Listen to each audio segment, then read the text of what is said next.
What's up, you guys? Sean Ross Sapp. Welcome to Fightful, here with a name you know. How could you not know him? Former world heavyweight champion, Hall of Famer. You saw him this past weekend at MLW Battle Riot. Now a free agent. We got Mark Henry here. How you doing, man? Man, I'm doing great. I mean, I mentioned all the places we've seen you. You also are an enabler of Denise Salcedo. You're on a show with her every week. I mean, listen. I got her on Mondays, and then I got to hear her tell me how she got to hang out with you like every weekend. You know what, man? I love Denise. Denise is hilarious, and she's not even trying to be. If she was trying to be funny, maybe she wouldn't be. I don't know. Oh, amazing. Well, as I mentioned, we saw you at MLW Battle Riot. I'm so fascinated with how this came together because it was very quick. Like, we had posted a report that we had heard your contract was coming up. You confirmed that and said, you know what? I'm going to be hitting free agency. Next thing we know, you are at MLW. So that ball had to get rolling pretty quick. I've been friends with Court and Alex Greenfield forever. And, you know, sometimes you have relationships with people. It's not the same as being friends with people. Like, I know those guys, like they were friends of mine. And, you know, like when you're a friend of somebody, you don't have to talk to them every day to still have that respect and admiration for them. And that's what it is, especially Alex, man. Like, we just get each other. And the people that I have those relationships with in wrestling, if they call me and say, even if it's last minute, and they call me and say, hey, would you be willing to do this? All right, well, let's do it. I just want to come see you. You know, so that's what it ended up being. Being able to see the product. Well, I've watched it online and stuff, but to be able to see the product in person and meet a lot of the talent, which a lot of them I already knew, and you start to see some of your friends' kids be in the business, like it just don't get better than that. And I had that over there at MLW. You mentioned that your son is interested in possibly taking up pro wrestling in the future. MLW has been like the launching pad for an awful lot of second generation, third generation wrestlers. Like Brian Pillman Jr. got a big start there. This generation, the Von Erichs, a ton of that. Do you see that or anywhere as a possible landing point one day if your son does decide to take up pro wrestling? Well, I told him before he comes to America and becomes a mainstream name,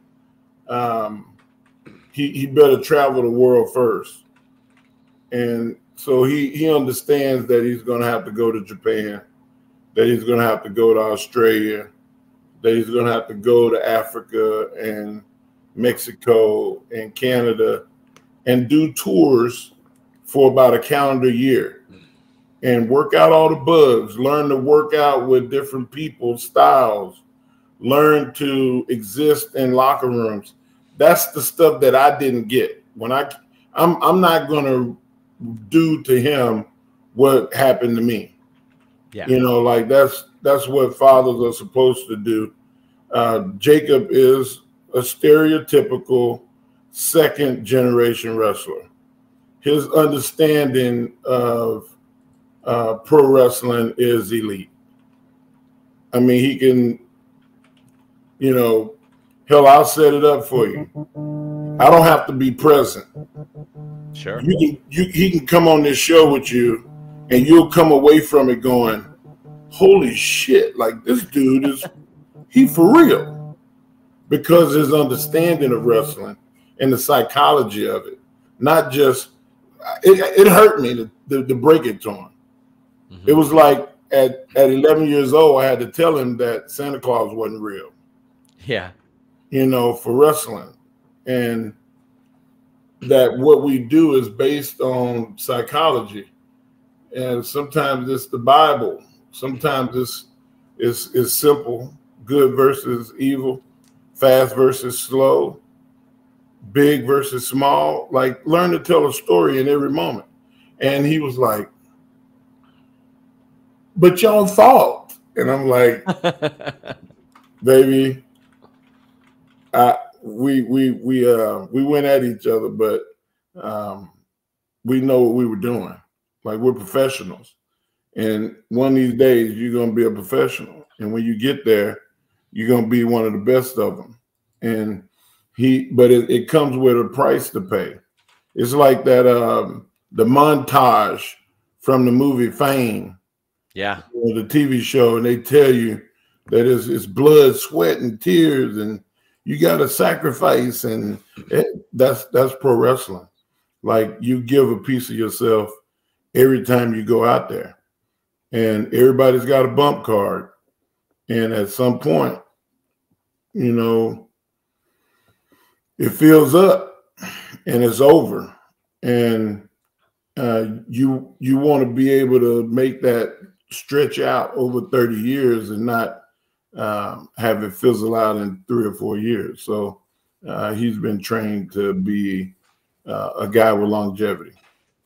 Speaking of the bump card, we saw your influence on pro wrestling continue this past week. I know you talked about this on Busted Open Radio, but the AJ Styles Swerve retirement, and I love that you mentioned we'll have to do signings together. You in the salmon jacket, him in the blue jacket. Corny. Like, oh, I love always working angle, trying to get a paycheck. I love it. I love it.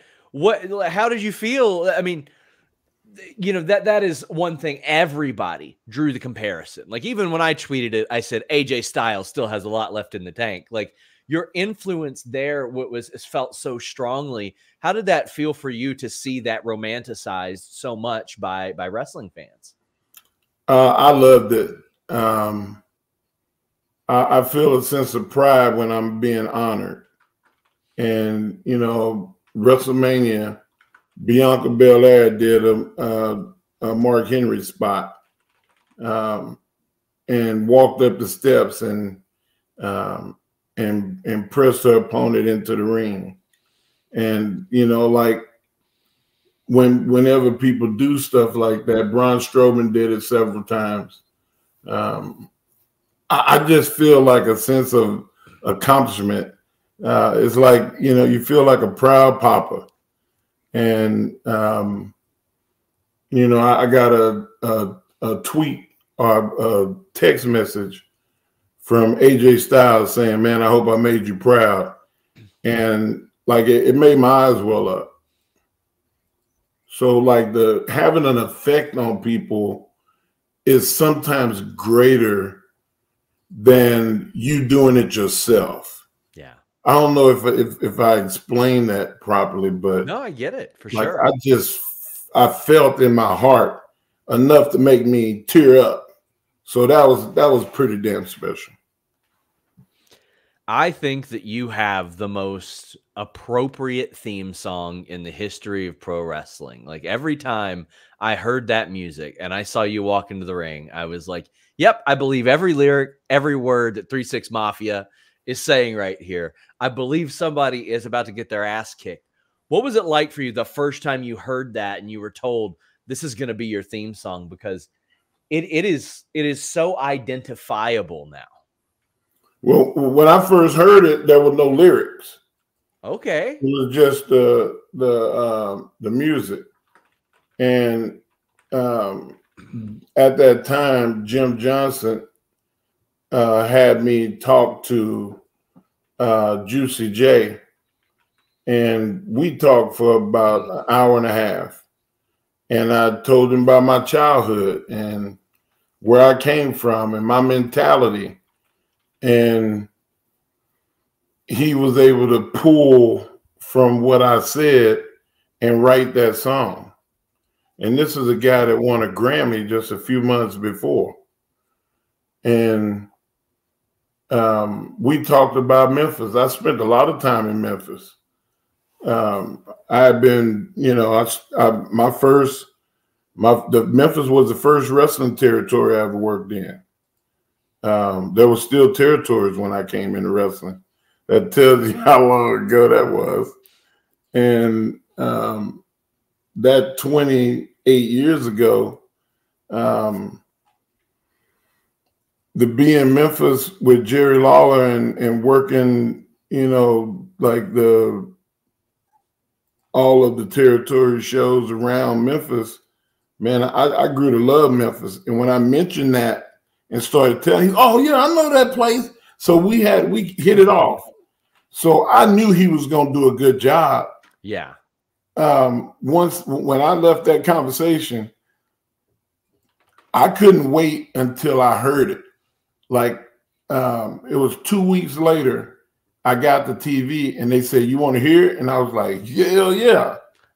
and I remember sitting there listening, and he was saying he was like, man, this is like he was me. Yeah. And I'm like, how in the hell? That's the artistry of music, man. I don't think like that. I think in promo form. Sure. I think I'm talking to you.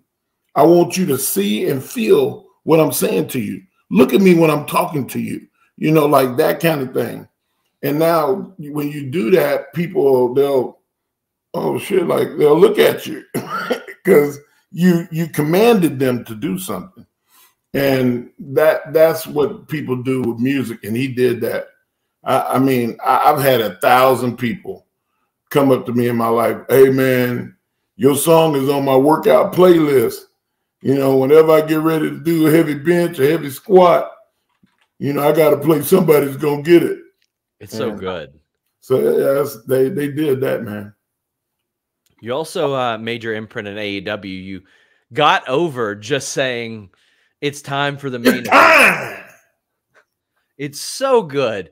I noticed it stopped. When I asked about it, because we had people in our Q&A saying, why isn't that happening anymore? It was too over. I was told like maybe because I wasn't the talent. Thing. Really? You can't be more over than the talent. So like at what point did you realize, all right, this is clicking. This is going really well for me? You know what, man? Tony, people are going to say negative things about Tony. Communication is the key. Mm-hmm. Like I was able to communicate with Tony. Tony is the boss, so he don't listen. He don't have to do nothing that I say. Yeah, like that's he's the boss. But I wish that he would allow me to help him be even more the boss, because talent will always try to lead you to do it their way, to make it fit them rather than make it fit the company. And I just wanted AEW to do well. I don't disrespect no individual talent. There's no wrestler ever say Mark Henry shit on me, except for maybe Ahmed Johnson and Ryback. But they deserved every bit of venom that I ever spit at their ass. But I've never, ever been, I might critique things from an educated standpoint, but I don't target people. I don't try to belittle anyone. I want to do just that. A critique is the point to get it fixed. I want it to get fixed. Yeah. And there's some people that just criticize for clickbait or to, try to make it seem like, oh, I was great and you were the shits. Those people, I don't talk to people like that. There's no wrestler that can say that they're a friend of mine and they run talent down. And I remember talking to LA Knight at WrestleMania last year.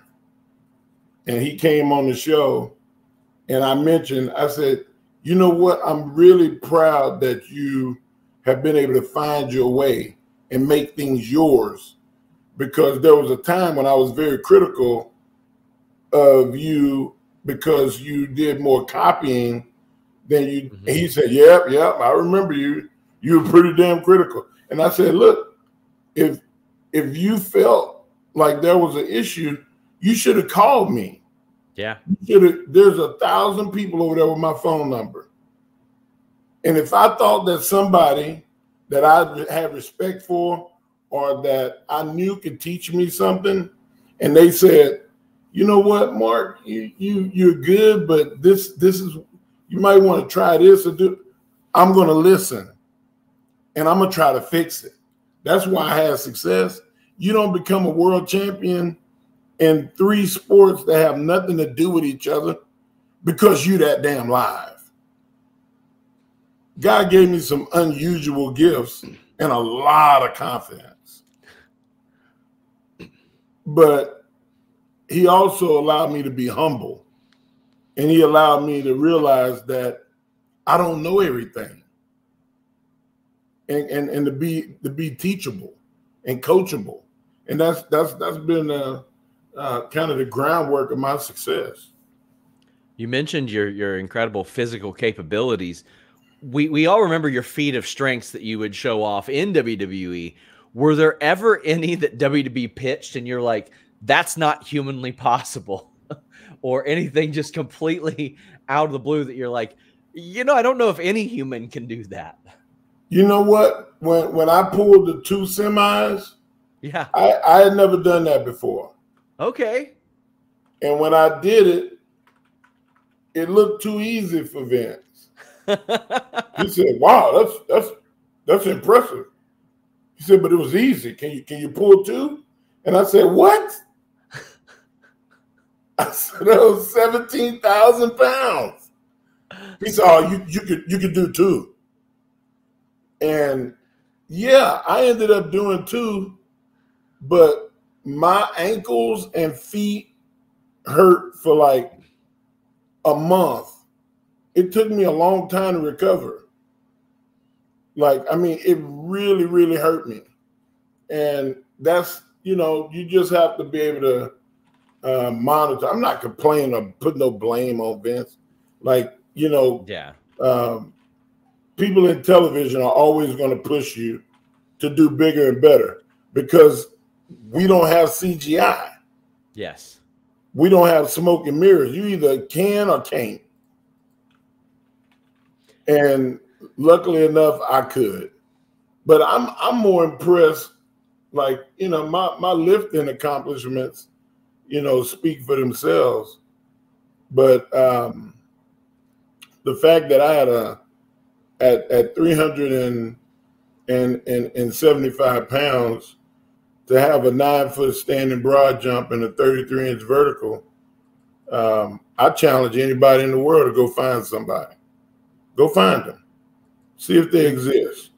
We would often hear stories about you like dunking basketballs and stuff when yeah, being Google recruited. it. Google it. There's videos of me dunking at the Foot Locker Slam Fest. You know, I competed in the Celebrity Slam Dunk Contest. At the state basketball tournament in Texas, one of the guys asked me, you know, could you still dunk? And I had on dress shoes and blue jeans. And I said, probably. And I dunked at the Irwin Center in front of 15,000 people. People lost their damn minds over a dunk. And I'm not 6'7". I'm just a shade under 6'4". So you got to have ups. It's so funny that I use this as an example, but when AEW or WWE take their show out of the arena, I often think back to, I think it was a segment with you and D-Lo at a strip club, I think it was. And I was like, I loved stuff like that. Like, just take it out of the venue, show us a different setting. And I don't know why that's the one that stuck with me in my mind. Listen, you trying to get an invitation? I'm retired. I haven't been in a few years. It's been about 5 or 10 years. But I'm like, how do you clear? Like, was it a legit strip club? And like, how do you even negotiate something like that? You know what? I don't even know, man. I can't remember how all of that stuff took place. I think my favorite one was me and Mae Young at the hotel on Valentine's Day. Like, that was the one that was the best one. Me and China's date, where I took her to dinner and we went to a bar and we danced and ended up getting in a fight with the people. That was probably my second favorite. But me and D-Lo going to a strip joint, you know, all of them stuff, I don't even hardly remember those. They weren't as memorable as the ones that stick out in my mind. But man, me and May and me and China had a lot of fun. I often am interested in how like people are approached and find out about important moments of their career. And I'm so interested to find out how that happened with you and the Nation of Domination, because I mean, obviously that is a group that people still talk about today. The best faction of all time. Yeah. What is it? I said the best faction of all time. I would agree. So it's hard to argue.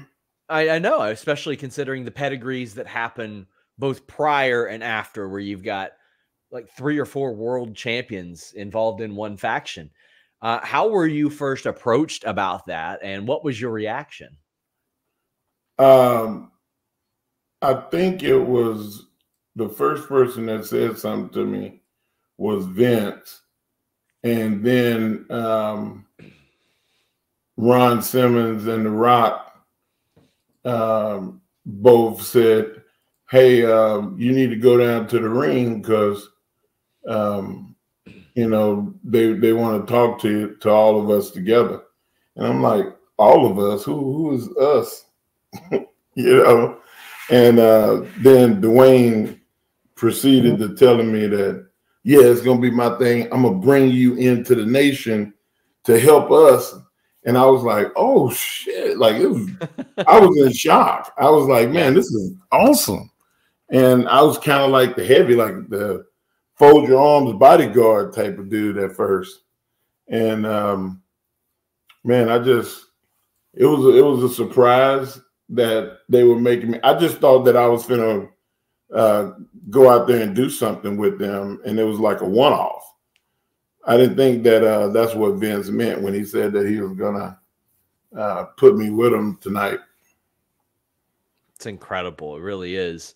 Not only is that incredible, but you got an incredible eye for talent. Like, I remember the story you told a few years ago about how you lied about Bryan Danielson's size to help get him into WWE.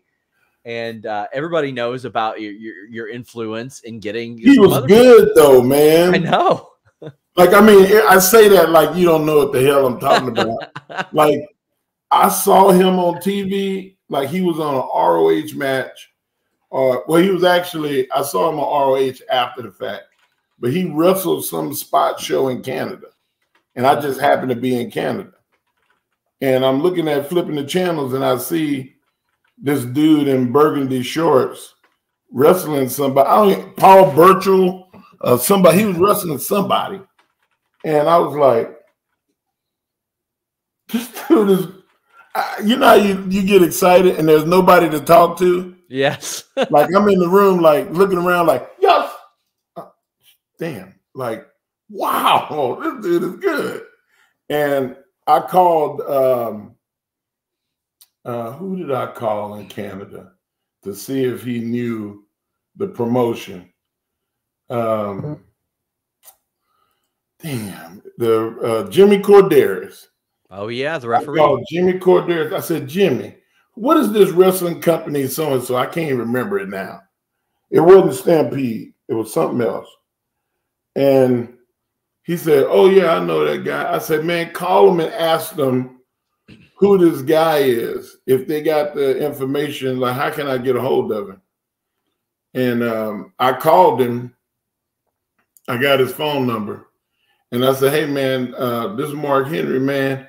Man, you good as hell, man. I was like, you have interest in going to like WWE or WWE, was it WWF then? It might have Danielson? Yeah, it might have been WWE. I know he started when it was WWF, but then when he finally came in, it was WWE. Yeah, so it was WWF at the time. And he said, "Yeah, man, I'd love to if I can get a shot." And I said, "Well, they told me that they wanted me to help scout, and I'm gonna suggest you, so I'm gonna give them your information." And he said, "Okay." And I talked to Johnny Laurinaitis, and Johnny said, "How big is he?" And I was like, "Shit, he got to be." I've never seen him in person. I said, "He got to be like 6 feet tall, maybe 200 pounds." Like, it was just an exaggeration, not because I was being shady, but just because I didn't know. And I was just like, his talent was so immense that it made me think he was bigger. Yeah. You know what I mean? And like, he got to Orlando, or not Orlando, it was in Tampa at the time. He got to Tampa, and I remember Johnny calling me, "Hey, Steve Kern said this guy is small." And I was like, "What do you mean he's small?" And he's like, "I told you we're looking for big guys." And he was fussing at me, right? Yeah. And I'm like, "Did y'all watch him work?"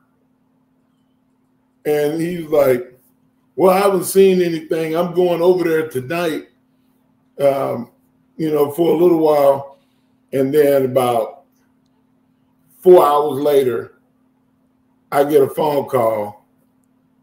"Man, that boy can go." And it was like, "Good job, Mark." And I was like, Yeah. "Man, fuck off. You was just cussing me out just a minute ago."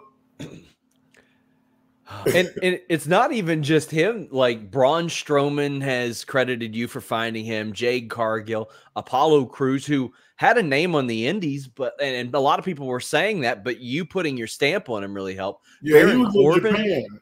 Baron Corbin as well said you were very instrumental. Yeah, and Rich Swann was over there in Japan at the same time too. People think that I just watch wrestling in America. Man, I watch wrestling to entertain myself. Like, there was a time when I didn't even watch regular TV. All I did was watch wrestling because I love wrestling. And when you watch as much wrestling as I do,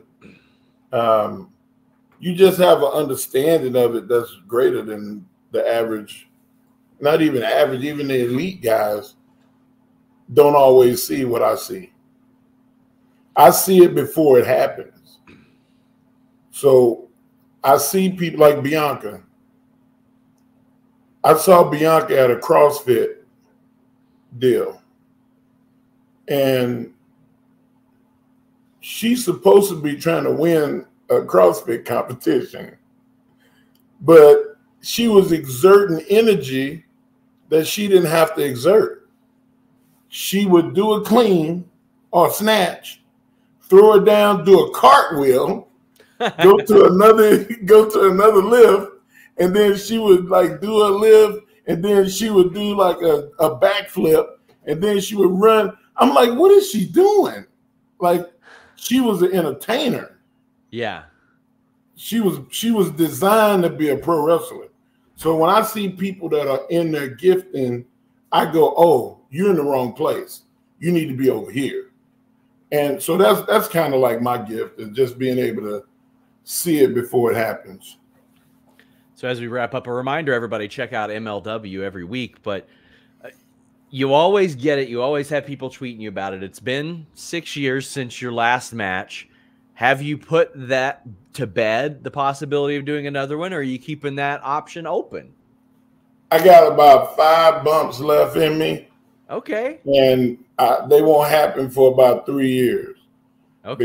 Because once Jacob gets out of college and he goes into wrestling, I'm going to have to stand on the apron, and somebody's going to have to come bump me, and he's going to beat the shit out of him.